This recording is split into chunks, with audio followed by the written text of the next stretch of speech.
All right, Karl. Thank you so much for agreeing to meet with me so that I can interview you for this March edition of the April edition of Hipix Logistics newsletter. For everybody watching, this is Karl, and he has been a dispatcher with Hipix Logistics for 3 years now. Right? Did we? Yeah, Yeah, I think your work anniversary should be coming around yes, the ma'am. That's yeah. correct. More So than 3. yeah, so you've been with us for a while, and the reason why I wanted to feature Karl is because Karl just got one of his drivers to be our top driver of the month. So that speaks volumes as to what Karl is doing for our team.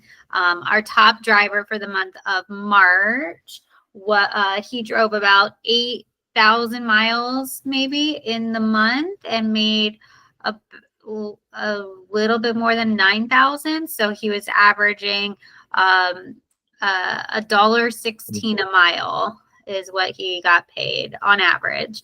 And so, uh, I wanted to kind of pick your brain a little bit, Karl, and see, how you were able to help him. Was there any strategizing, or what kind of relationship do you have with him that you were able to get him to the top? Yeah. Thank you so much for the invite today, Jana, and hello everyone.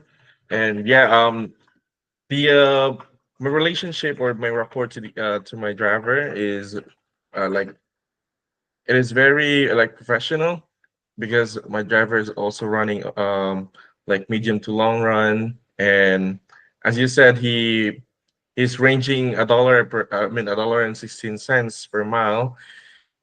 It is because that driver has a lot of options since he's running a long runs, so he's not that so picky. So we can run all the broker posted loads for the medium to long runs, and I actually uh, respect the driver's rate, even um, the rates of the broker are not that so great. I mean, I mean, not all the brokers, but yeah, some of the brokers are not providing good rates for the drivers. However, I stand very firm to what he offers. So I not try to like push negotiate for the driver because I know what is the deserved rate for the driver that he yeah, because at the first place he's the one who bid for that amount of rate. So I'm not gonna like ask if you can lower because the people are has a lot of things to provide to themselves. We we don't know what their bills that they need to pay.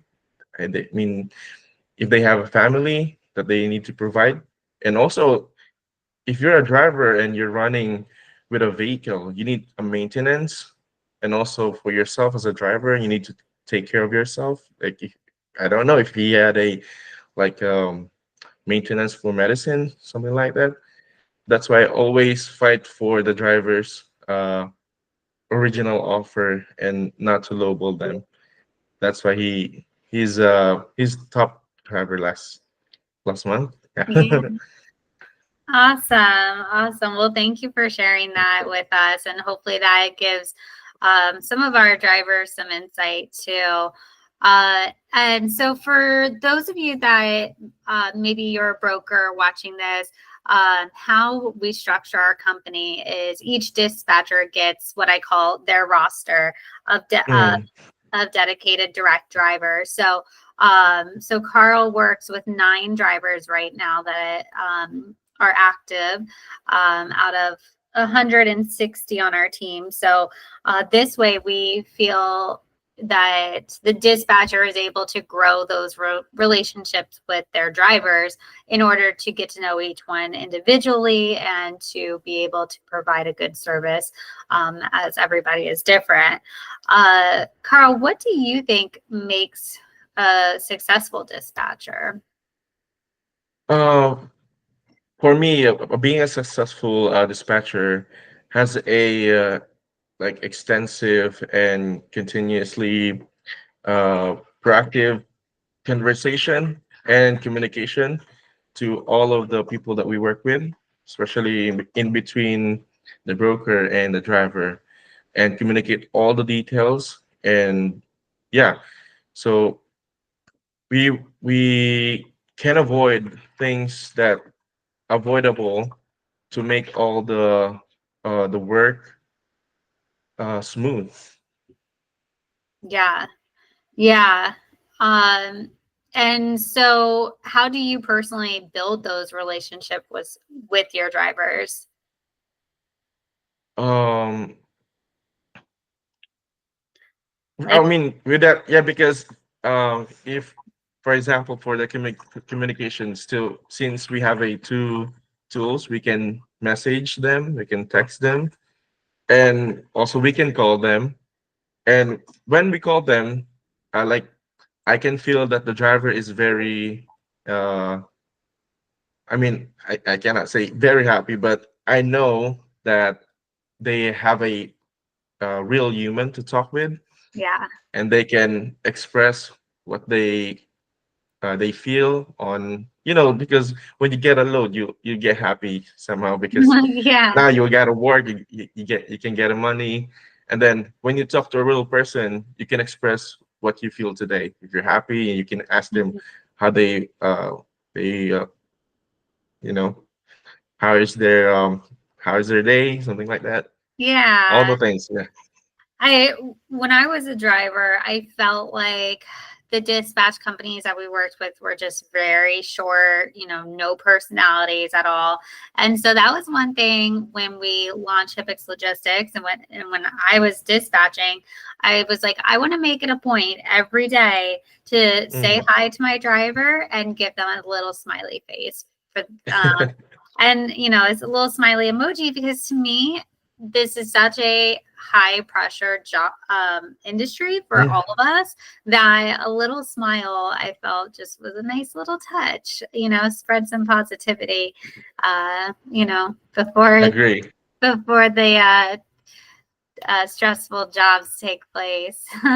So, speaking of how high pressure this job is, it takes a lot to be a dispatcher, and the role that you do.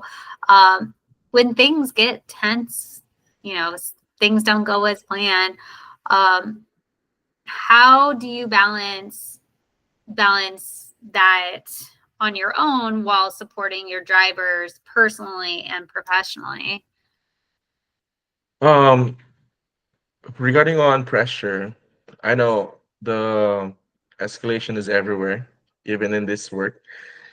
Um, since I'm not the only one working here in the company, so it's a collaborative like effort of everybody to help and de-escalate the situations. Since we have you guys, the management, Mhm. that's so very helpful, and I also have a little advantage.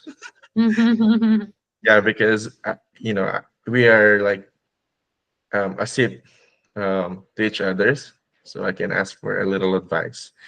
And since Right. already here in the company, and I have a lot of experience already, and yeah, I'm just gonna tell if there's a like heated situation, I can really like give the situation a de-escalation, a little de-escalation.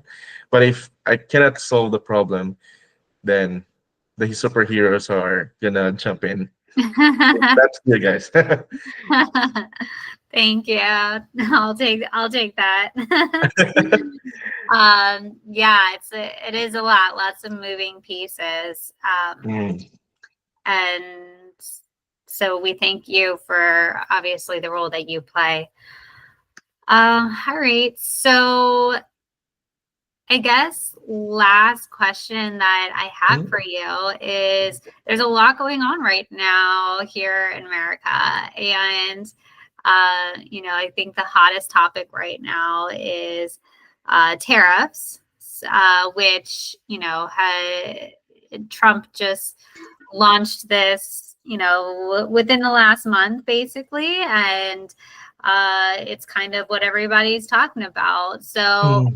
I want to ask you, have you seen any changes on your end, or have you had any conversations with brokers or drivers about their insight and, any thoughts Mhm. on the matter? Yeah, well, regarding that tariff issue right now, uh, like I have a little like background on how it's worked in America, and then, however,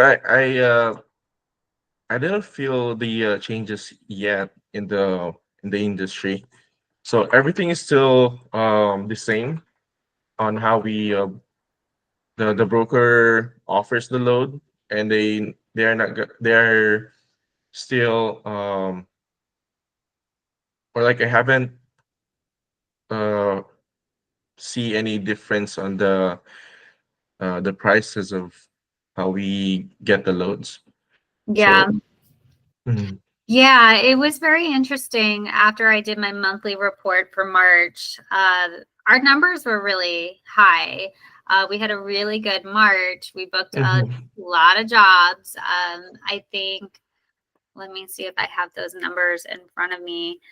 Um, I don't have the amount of jobs, but I did calculate the miles that our drivers drove. So for the month of February, we drove about 260,000, and then in March we climbed up to about 357,000 miles. So that's a lot, a nice increase.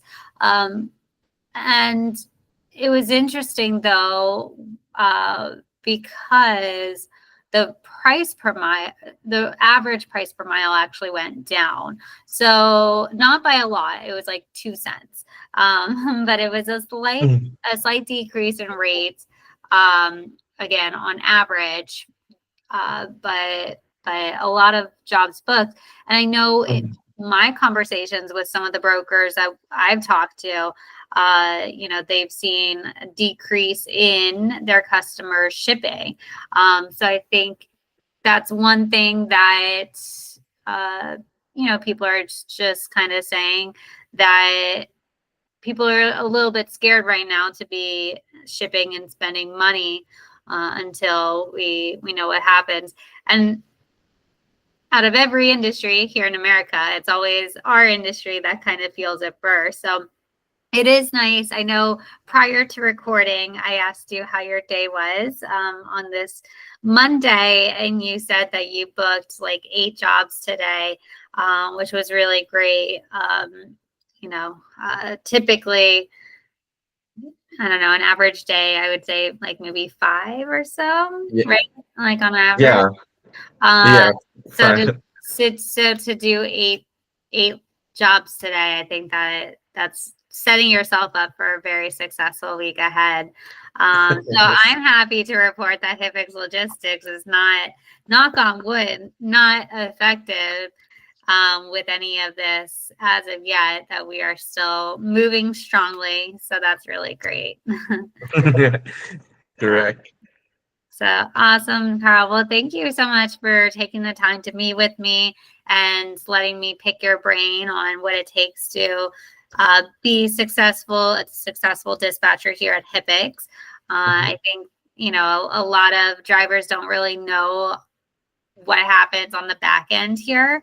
And probably most brokers either, so Yes. it's nice to share that insight with our subscribers, just to kind of, to let everybody know how hard you work. So great job, Karl, at Yeah. everything that you do. And we appreciate you greatly. Yeah, thank you so much, Jenna. Thank you for everything that you have done here. All right. You have a good evening. You too. Bye. Bye.